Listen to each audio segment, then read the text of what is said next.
गंगोत्रीपासून निघालेली गंगा मातेची ममता सोबत घेऊन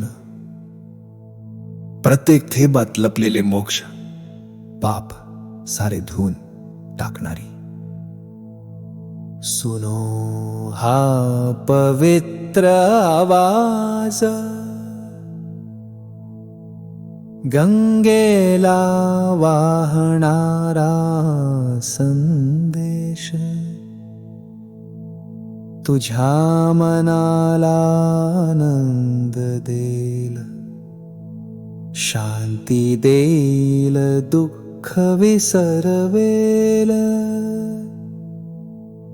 ध्यान, प्रार्थना किंवा शांतीच्या क्षणासाठी योग्य, गंगा मातेच्या आशीर्वादाने जीवन भरभराट होईल. गंगा मातेच्या आशीर्वादाने जीवन भरभराट. गंगा मातेच्या आशीर्वादाने जीवन भरभराट होईल. गंगा